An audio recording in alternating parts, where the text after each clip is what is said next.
안녕하십니까. 에듀앙닷컴 운영자 강쌤입니다. 자, 이번 시간에는 공존행동 기계기능사 2014년 7월 20일 시행한 문제, 지난 시간에 이어서 36번 문제 한번 보도록 하겠습니다. 자, 36번 증발기에 대한 설명으로 옳은 것은, 자, 1번에 증발기 입구 냉매 온도는 출구 냉매 온도보다 높다 돼 있는데, 자, 팽창 밸브 통과한 직후 그리고 증발기 입구 측 요 부분이 가장 냉동장치에서 온도가 낮아요. 그렇기 때문에 1번에 증발기 입구 냉매 온도는 출구 냉매 온도보다 높다가 아니고 낮다, 이렇게 바꿔줘야 되죠. 자, 다음 2번에 탱크형 냉각기는 주로 제빙용에 사용이 된다. 2번이 맞겠죠. 탱크형이라고도 하고 다른 말로 헤링본식, 요 녀석은 어디 쓴다? 제빙용에 쓰인다. 그죠? 그래서 36번의 답은 2번이 되겠네요. 나머지 3, 4번은 왜 틀렸냐? 3번에 보시면 1차 냉매는 감열로 열을 운반한다 돼 있는데, 1차 냉매는 직접 냉매라고도 하죠. 직접 냉매의 역할이 뭐예요? 장치 내를 직접 순환하면서 자기의 상태를 바꾸어가면서 어떻게 증발 잡열에 의해서 열을 흡수하죠. 그렇기 때문에 3번은 1차 냉매는 감열이 아니고 잡열이죠. 그 다음 4번에 브라이는 무기질이 유기질보다 부식성이 작다가 아니고 크다로 바꿔줘야 되죠. 그 36번의 답은 2번이 될 거고, 자, 다음 37번 냉동기의 스크류 압축기에 대한 특징으로 틀린 것은 돼 있는데, 스크류 압축기라는 건 뭐예요? 암수. 자, 암수 로터가 이렇게 맞물려 가지고 어떻게, 요 맞물린 암수 로터가 이렇게 돌아가는 형식이죠. 돌아가면서 어떻게 합니까? 외부의 공간을 압축한다. 요 외부의 공간을 압축하게 된다. 요 녀석이 뭡니까? 스크류 압축기죠. 그렇다면 특징 설명으로 틀린 것은 했으니까 1번에 암나사 두 개의 로터 나사의 맞물림에 의해 냉매가스를 압축한다. 한 개, 두 개. 맞죠? 자, 그 다음에 2번에 왕복동식 압축기와 동일하게 흡입, 압축, 토출의 삼행정으로 이루어진다. 요 녀석 맞아요. 보세요. 흡입, 그 다음 여기 압축, 그 다음 토출이죠. 삼행정 맞습니다. 자, 그 다음 3번에 액격 및 유격이 비교적 크다 돼 있는데, 왕복동식에 비해서는 많이 약한 편이에요. 그래서 액격 및 유격이 비교적 작다, 이렇게 바꿔줘야 됩니다. 37번에 틀린 거는 3번이 되겠다. 액격 및 유격이 큰 건 뭐다? 왕복동식이죠. 그래서 4번은 맞는 거죠. 흡입 토출 밸브가 없다. 흡입 토출 밸브 없죠. 있는 거는 또 뭡니까? 왕복동식 압축기였어요. 그래서 37번에 틀린 것은 3번. 자, 그럼 38번 증발식 응축기에 대한 설명 중 옳은 것은 돼 있습니다. 자, 증발식 응축기라는 건 뭐예요? 요 증발식 응축기는 그 냉각탑하고 거의 비슷한 원리죠. 어떤 거냐면 증발기의 코일이 이렇게 지나간다라고 가정을 하면, 자, 여기 안에는 뭐예요? 냉매가 지나가겠죠. 냉매가 이렇게 통과를 할 겁니다. 그럼 여기 위에서 물을 살수를 하죠. 물을 살수를 함으로써 어떻게, 요 지나가는 냉매, 뜨거운 냉매를 응축시키는 거죠. 응축시켜서 액냉매로 바꿔서 보내주는 형식이고, 증발식일 경우에는 위에 뭐가 있다? 이렇게 팬이 있습니다. 팬. 그래서 팬이 있는 녀석이 증발식이 되는 거고요. 증발식 응축기. 얘는 팬이 있다. 팬이 있어요. 그 다음 팬이 없으면 뭐예요? 대기식 응축기. 팬이 없다. 이렇게 차이가 있죠. 원리는 거의 비슷한데, 그리고 요 구조가 어디에 쓰인다? 냉각탑에 그대로 사용이 되죠. 자, 그렇다면 38번에 증발식 응축기에 대한 설명으로 옳은 것은, 자, 요 녀석입니다. 팬이 있는 요 응축기. 1번에 냉각수의 사용량이 많아 증발량이 커진다 돼 있는데, 자, 잘 생각해 보세요. 증발식 응축기는 팬이 있어요. 그리고 대기식 응축기는 팬이 없어. 통상적으로 요거 두 개를 비교를 하는 거예요, 이 문제에서는. 그럼 팬이 있을 때 열 효율, 그러니까 응축기에서 뺏을 수 있는 열량이 많은 거죠, 훨씬. 그렇다면 사용되는 냉각수의 양은 대기식보다 어때? 작아도 되지. 같은 용량일 경우 많이 필요 없는 거예요, 물이. 왜? 팬 때문에 쉽게 응축이 되거든. 근데 대기식은 어때요? 팬이 없기 때문에 증발식에 비해서 냉각 수량이 많이 필요한 거야. 그러면은 1번 다시 볼게요. 냉각수의 사용량이 많아 증발량도 커진다 돼 있는데 냉각수 사용량은 어때요? 증발식 응축기가 작다로 바꿔줘야 되죠. 그래서 1번은 틀렸고요. 그 다음 2번에 응축 능력은 냉각관 표면의 온도와 외기 건구 온도 차에 비례한다 돼 있는데 건구 온도 차가 아니고 습구 온도입니다. 습구 온도로 바꿔줘야 되고 그럼 3번에 냉각 수량이 부족한 곳에 적합하다. 맞겠죠? 증발식 응축기. 냉각 수량이 많이 필요하지 않으니까. 그래서 38번의 답은 3번이 되겠네요. 그럼 4번은 왜 틀렸냐? 냉매의 압력 강하가 작다 돼 있는데 압력 강하가 크죠? 왜? 열을 많이 뺏을 수 있으니까. 대기식보다 열을 많이 뺐기 때문에 압력 강하가 큰 거예요. 그럼 압력 강하가 클수록 효율이 좋다. 이렇게 볼 수가 있는 거죠. 응축기에서는. 자, 그래서 38번의 답은 3번이 되는 겁니다. 자, 다음 39번. 시간적으로 변화하지 않는 일정한 입력 신호를 단속 신호 기억하세요. 단속 신호로 변환하는 회로로서 경보용 부저 신호에 많이 사용되는 것은 해가지고 자 단속 신호입니다. 단속이라는 게 뭘까? 단속이라는 건 그냥 가장 예로 들기 좋은 거 우리 차량 깜빡 있죠? 그 뭐예요? 깜빡 거린단 말이에요. 불이 들어왔다 나갔다 온오프 그죠? 깜빡 거린단 말이에요. 그게 뭐예요? 전류를 넣었다 뺐다 이게 단속이에요. 계속 전류를 넣고 있는 게 아니고 전류를 넣었다 뺐다 요게 단속입니다. 그렇다면 잘 보세요. 경보용 부저 어떻게 올려요? 요렇게 올릴 거예요. 삑 요렇게 올린단 말이에요. 삑 이렇게 올리지 않잖아요. 그죠? 그래서 삑 단속적이죠. 요때 쓰는 거를 뭐라고 하냐면 플리커 회로라고 합니다. 그래서 우리 실기시험 들어가게 되면 플리커 릴레이 나오는데 플리커 릴레이에 이제 램프를 결선해 가지고 작동을 시켜보면 깜빡거려요. 그래서 단속 신호 하면은 플리커. 자, 그래서 39번의 답은 2번 플리커 회로가 되겠죠. 자, 그다음 40번 문제. 저압 차단 스위치의 작동에 의해 장치가 정지되었을 때 행하는 점검 사항 중 가장 거리가 먼 것은 했습니다. 자, 저압 차단 스위치네요.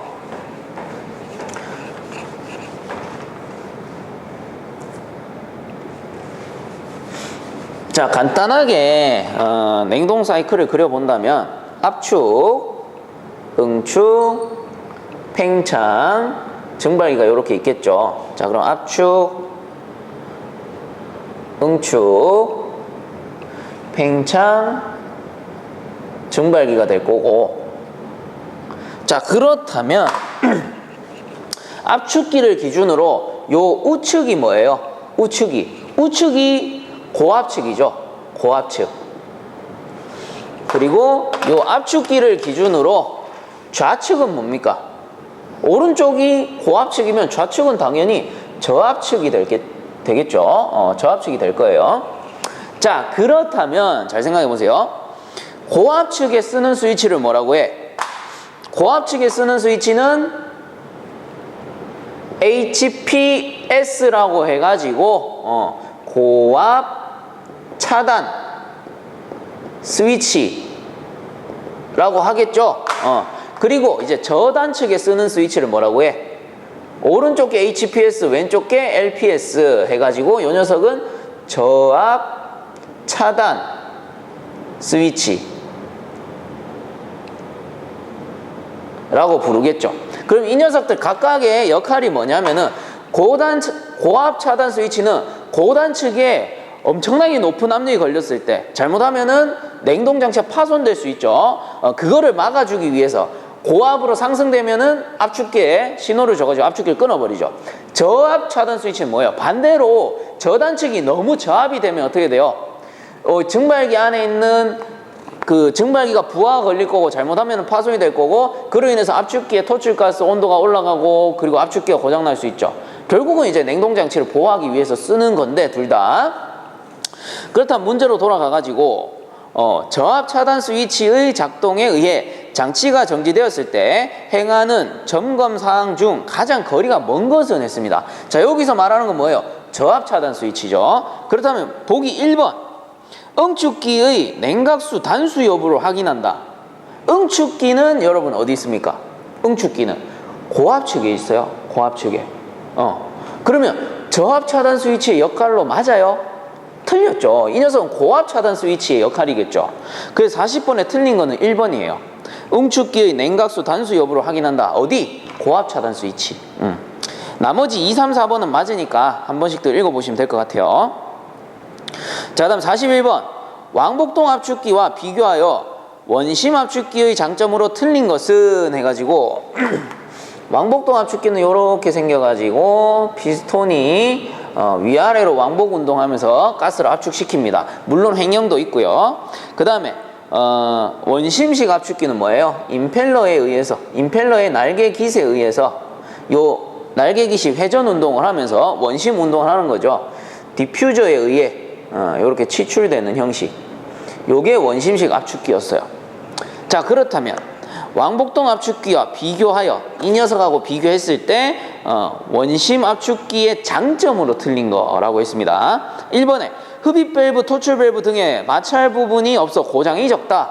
흡입 밸브, 토출 밸브는 왕복동식에만 있죠. 그래서 1번은 맞고, 2번에 마찰에 의한 손상이 적어서 성능 저하가 작다. 맞아요. 이 녀석은 그냥 원심 운동만 하기 때문에 그냥 쑥 지나간단 말이야. 근데 왕복동식은 어때? 여기 와서 꺾여 들어갔다가 압축되면서 다시 꺾여 나가죠. 마찰 저항이 좀 심해요. 여기 안에 부품도 많고. 그 1번, 2번은 맞고, 3번에 저온장치에는 압축 단수를 1단으로 가능하다 돼 있는데 1단으로 저온을 얻을 수 있는 장치는 있다 없다? 없습니다. 저온을 얻기 위해서는 다단으로 설치를 해야 되죠. 그래서 41번에 틀린 거는 3번이 되겠네요. 4번은 맞는 내용이죠. 왕복동 압축기에 비해 구조가 간단하다. 그 압축기 수업 들으신 분들은 다 알고 계실 거예요. 그래서 41번에 틀린 것은 3번. 자, 그 다음 42번. 냉동장치에서 응축기나 수액기 등 고압부에 이상이 생겨 점검 및 수리를 위해 고압측 냉매를 저압측에 회수하는 작업은 해가지고, 자, 요 그림 그대로 써도 될 것 같아요. 고압측은 지울 필요가 없는데 스위치만 좀 지우겠습니다. 이렇게 지우고 HPS. 자, 이쪽이 고압측, 이쪽이 저압측. 고압측, 저압측을 나눴을 때, 자, 여기서 보셨을 때 이런 상황이 있을 수 있어요. 응축기라던가 수액기 쪽에 고단 측에 뭔가 고장이 났다, 장치가 고장났다. 그러면 이제 고압측만 수리를 하고 싶어. 그럼 어떻게 합니까? 냉매를 이 저단측으로 몰아버리는 거예요. 뭐 이쪽에 압축기 앞에다 밸브를 설치한다든지 해가지고 밸브를 콱 잠가버리면은 이렇게 순환하다가 이 뒤쪽으로 냉매가 모일 거란 말이에요. 그래서 고단측에 고장이 났을 때 요 반대쪽 저단측에 냉매를 모는 거를 뭐라고 하냐면은 펌프 아웃이라고 합니다. 펌프 아웃. 자, 그러면 반대로 저단측에 이상이 생겼어. 증발기 쪽 라인에 뭔가 이상이 생겼어. 액불리기라든가. 그러면 이제 증발기 측에 수리를 하기 위해서 고단측에다가 냉매를 모으는 그 작업은, 자, 뭐 팽창 밸브를 잠그고 순환을 시킨다던가 이렇게 하겠죠. 그래서 고압 측의 냉매를 모는 작업은 펌프 다운입니다. 펌프 다운. 둘 다 반대 개념이죠. 그래서 저단 측의 냉매를 모은다, 펌프 아웃. 고단 측의 냉매를 모은다, 펌프 다운이 되는 거예요. 통상적으로 우리 에어컨 이설하시는 분들은 펌프 다운을 많이 하시죠. 냉매를 좀 이제 회수해가기가 어려우니까 고단 측에다가 냉매를 모아서 이제 이설하는 장소까지 가지고 가는 거예요. 자, 그렇다면 42번에 냉동장치에서 응축기나 수액기 등 고압부, 자, 이쪽에 이상이 생겼대요. 이상이 생겨 점검 및 수리를 위해 고압측 냉매를 저압측 이쪽으로 모는 거를 뭐라고 한다? 펌프 아웃이라고 제가 방금 설명했죠. 그래서 42번의 답은 1번 펌프 아웃이 됩니다. 자, 그 다음 43번. 응축 온도가 13도씨이고 증발 온도가 마이너스 13도씨인 이론적 냉동 사이클에서 냉동기의 성능 개수는 얼마인가? 자, 냉동기의 성능 개수 또는 뭐 효율 구하는 공식, 기초 연력학에서 나왔던 거죠. 자, COP는 Q1 마이너스 Q2 분의 Q2로 나타냈었고요. 냉동기일 때. 그 다음에 요거를 온도로 바꿀 수도 있다 했죠. T1 마이너스 T2 분의 T2 해가지고 요 녀석이 고열원, 2가 저열원, 분의 저열원이 되는 거고, 그 다음 T1이 고온이죠. 고온 마이너스 저온 분의 저온이 되는 거예요. 자, 그렇다면 43번에는 무슨 공식을 쓸까? 아, 요 녀석 쓰면 되겠다. 근데 이거 뭐예요? 절대 온도죠. 절대 온도이기 때문에 어떻게 273도씨를 더해주면 되죠. 그럼 그대로 넣습니다. 자, 요 공식 그대로 넣어요. 고온이 13도씨니까 13 플러스 273 에다가 빼기, 그럼 저온은 얼마? 마이너스 13도씨네요. 마이너스 13 플러스 273 분의, 자, 저온입니다. 마이너스 13 플러스 273 이렇게 구하시면 되죠. 자, 이대로 계산기 두드려 보시면 COP는 10이 나오네요.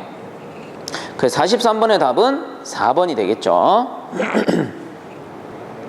자, 그 다음 44번 입형 쉘앤 튜브식 응축기의 특징으로 가장 거리가 먼 것은 해가지고 나오는데, 자, 냉동기든 보일러든 입형, 횡형 요런 이제 구조에 따른 명칭이 있어요. 근데 여기서 제가 항상 강조하는 게 뭐예요?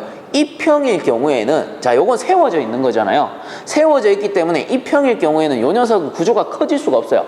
그래서 입형은 무조건 뭐다? 소형이다. 이렇게 기억을 하라고 있습니다. 소형이고 구조가 간단하다. 자, 그래서 입형은 항상 소형이다. 이렇게 기억을 하시고 44번에 한번 봅니다.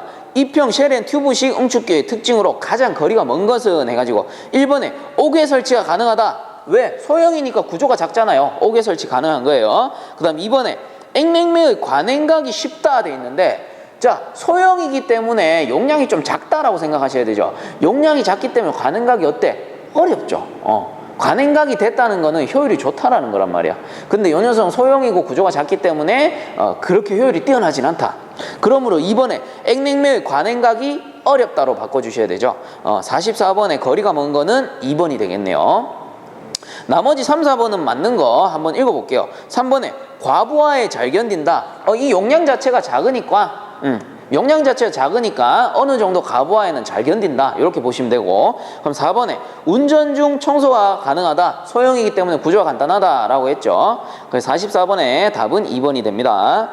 자, 그럼 45번 동관을 구부릴 때 사용되는 동관 전용 밴더의 최소 곡률 반지름은 관지름의 약 몇 배인가 기억해 주세요. 4에서 5배. 답은 2번. 자, 다음 46번 사무실의 공기조화를 행할 경우 다음 중 전체 열부하에서 가장 큰 비중을 차지하는 항목은 해가지고 나옵니다.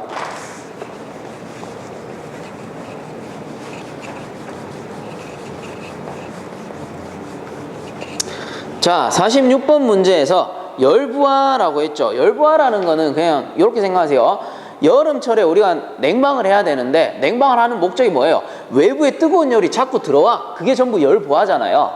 그럼 이 열부하는 최초 어디서 옵니까? 태양에서 오겠지. 그죠? 태양에서 열을 공급하니까. 그러면 어떤 집이나 사무실이 있다. 이렇게 칩시다. 그러면은 집에 햇빛이 이제 들어온단 말이에요. 태양의 열이 전도가 돼요. 이렇게 열 전달이 되죠. 이런 식으로 와가지고 천정에 닿을 수도 있고요. 아니면 이렇게 해서 벽을 통해서 들어올 수도 있고요. 그리고 뭡니까? 창을 통해서 들어올 수도 있어요. 그럼 뭐예요? 제일 열부하가 심한 곳이 천장, 벽, 창문이 되는 거죠. 고로 46번의 답은 4번이 되는 거예요. 벽, 창, 천장 등에서 침입하는 열과 일사에 의해 유리창을 투과하여 침입하는 열. 이렇게 되는 거죠. 이렇게. 그래서 46번의 답은 4번. 자, 다음 47번 실내의 오염된 공기를 신선한 공기로 희석 또는 교환하는 것을 무엇이라고 하는가? 상식적이죠. 1번 환기. 자, 다음 48번 보일러 스케일 방지책으로 적절하지 않은 것은 해가지고 1번에 청정제를 사용한다. 그죠? 첨가제 투입하면은 당연히 스케일이 제거될 거고. 2번은 넘어갈게요. 3번 급수 중에 불순물을 제거한다. 이게 스케일 제거잖아요. 그 다음 4번에 수질 분석을 통한 급수의 한계값을 유지한다. 그렇죠. 최대한 중성에 가깝게 유지해줌으로써 스케일의 발생을 방지하는 거죠. 근데 2번에 보시면 보일러판을 미끄럽게 한다 돼 있는데 거칠기랑 스케일이랑 크게 관계가 없다. 이렇게 보셔야 돼요. 그래서 48번의 답은 2번이 되겠네요. 자, 그다음 49번 냉방부하 계산 시 인체로부터의 취득 열량에 대한 설명으로 틀린 것은 돼 있죠. 자, 냉방부하 시 사람 몸에서 열 나잖아요. 이것도 냉방부하기 때문에 계산을 해줘야 된단 말이에요. 근데 요거 이제 취득 열량에 대한 설명으로 틀린 것은 했으니까 1번에 인체 발열 부하는 작업 상태와 관계없다. 자, 사람이 작업하면 또는 사람이 일을 하거나 운동을 하면 어떻게 돼요? 열이 발생되죠. 근데 상관이 없을까요? 상관이 있겠죠. 작업자가 작업을 하고 있는 상태냐 아니면 작업을 하지 않고 휴식하고 있는 상태냐, 그럼 당연히 냉방부하가 바뀐단 말이에요. 그래서 1번에 인체 발열 부하는 작업 상태와 관계가 있다로 바꿔줘야 되죠. 고로 49번에 틀린 것은 1번이 되겠네요. 나머지는 맞으니까 한 번씩 더 읽어보세요. 자, 그럼 50번 보일러 송기장치의 종류에 가장 거리가 먼 것은, 송기장치 뭐예요? 온수나 증기를 실내로 보내어주는 장치, 이런 것들을 송기장치라 해요. 그럼 1번에 비수방지관, 그 다음 2번에 주증기 밸브, 3번에 증기 헤더 나오고 4번에 화형 검출 장치 나오는데, 4번에 화형 검출기 같은 경우는 안전장치에 속합니다. 그래서 50번에 거리가 먼 것은 4번 화형 검출기죠. 자, 다음 51번 건물 내 장소에 따라 부하 변동의 상황이 달라질 경우 구역 구분을 통해 구역마다 공조기를 설치하여 부하 처리를 하는 방식은 해가지고, 자, 구역을 나눈대요. 어떤 실이 있어. 실이 있는데 여기에서 구역을 나누는 거예요. 구역. 요게 복도라 치고, 그래서 요렇게 구역을 나눴어요. A동, A실, B실, C실, D, E, F실이라고 치고요. 여기다가 이제 구역을 구분해 구역마다 공조기를 설치한대요. 공조기를 이렇게 설치를 했어. 벽 쪽에다 설치를 해야지. 이렇게 공조기를 다 설치를 했습니다. 요게 AHU.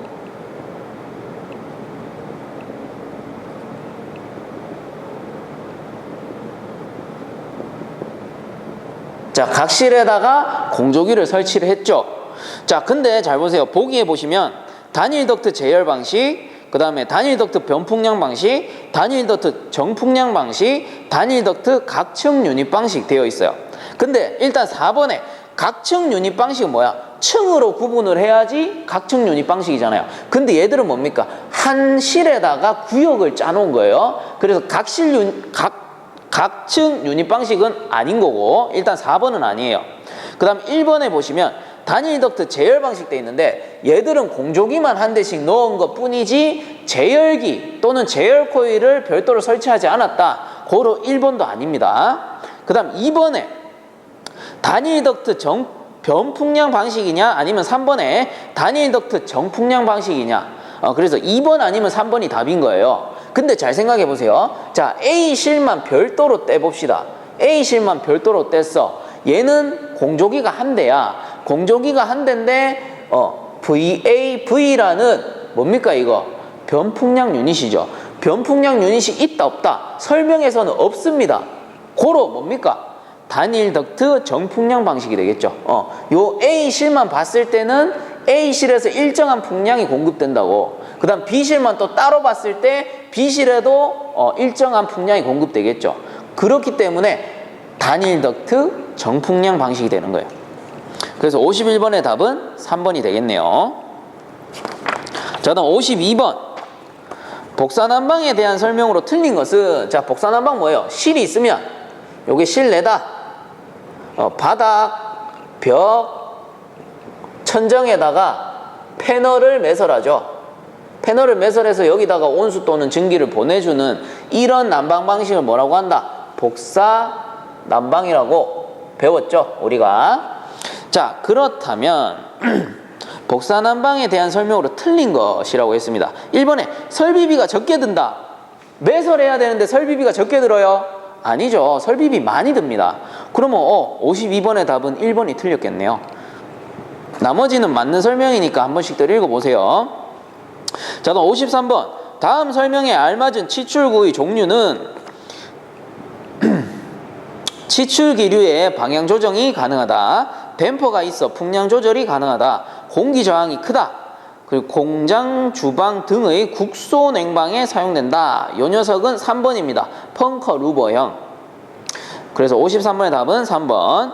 자, 다음 54번. 공기조화형 에어필터의 여가 효율을 측정하는 방법으로 가장 거리가 먼 것은 해서, 자, 여가 효율 측정하는 방법은 세 가지예요. 그냥 외우세요. 중, 비, 개. 외워버리세요. 중비계입니다. 중비계. 중량법, 비색법, 개수법. 이렇게 세 개밖에 없습니다. 고로 54번에 틀린 것은 4번이겠네요. 용접법이라는 것은 없다. 중비계 외워버리시면 되죠. 자, 다음 55번. 열원이 분산된 개별 공조 방식에 대한 설명으로 틀린 것은, 자, 열원이 분산된 개별 공조 방식은 가정용 에어컨, 패키지 에어컨이죠. 요거의 설명으로 틀린 거. 1번에 서머스탯이 내장되어 개별 제어가 가능하다. 온도계입니다. 서머스탯. 우리 가정용 에어컨 온도계 다 있죠. 1번 맞고. 그 다음 2번에 외기 냉방이 가능하여 중간기에는 에너지 절약형이다 되어 있는데, 외기 냉방이라는 거는 기본적으로 덕트가 설치가 돼야 됩니다. 근데 우리 가정용 에어컨은 어때요? 덕트 없죠? 그래서 외기 냉방 어때? 불가능하죠. 55번에 틀린 거는 2번이 되겠네요. 자, 3번, 4번은 맞는 거니까 읽어보시고요. 자, 56번. 실내에서 폐기되는 공기 중의 열원을 이용하여 외기 공기를 예열하는 열 회수 방식은, 자, 요거는 좀 외워주세요. 56번의 답은 4번입니다. 런 어라운드 방식. 폐열을 회수한다. 자, 57번. 유체의 속도가 15m/s일 때 이 유체 속도 수도는 해가지고, 자, 속도 수도 구하는 공식. 속도 수도. 얘는 2G분의 V 자승으로 구해주시면 됩니다. 자, 여기서 G라는 거는 중력가 속도 9.8이었죠. 그 다음에 V는 뭐예요? 속도. 그래서 이대로 구해보시면은 2 곱하기 G가 얼마? 9.8 중력가 속도니까 분의, 자, 지금 속도가 15m/s죠. 15의 자승이 되겠네요. 자, 이대로 계산기 두드려 보시면 11.47m라고 나옵니다. 그럼 요거 반올림 하게 되면 땡땡땡 11.5m. 이렇게 되겠네요. 자, 그래서 57번의 답은 2번이 되겠죠. 자, 58번. 흡수식 감습장치에서 주로 사용하는 흡수제는, 자, 이건 좀 알아두세요. 답은 2번 염화리튬이에요. 염화리튬이 수분을 아주 잘 빨아들이기 때문에 흡수식 감습장치에서 주로 사용이 된다. 이렇게 보시면 되고. 자, 다음 59번. 습공기의 엔탈피에 대한 설명으로 틀린 것은 해가지고 1번에 습공기가 가열되면 엔탈피가 증가된다. 맞죠? 에너지가 증가하니까. 그 다음 2번에 습공기 중에 수증기가 많아지면 엔탈피는 증가한다. 요것도 맞아요. 그 다음 3번에 습공기의 엔탈피는 온도, 압력, 풍속의 함수로 결정된다 돼 있는데, 자, 엔탈피의 함수는요, 자, 엔탈피의 함수 좀 복합적으로 걸리는데, 공구온도, 그 다음에 습구온도, 절대습도, 그리고 상대습도, 비체적, 현열비, 그리고 열수분비.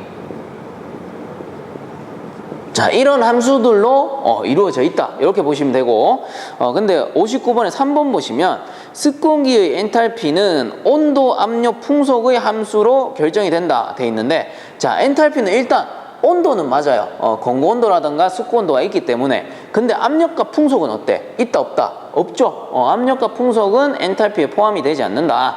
그렇다면 59번에 틀린 거는 3번이 되겠네요.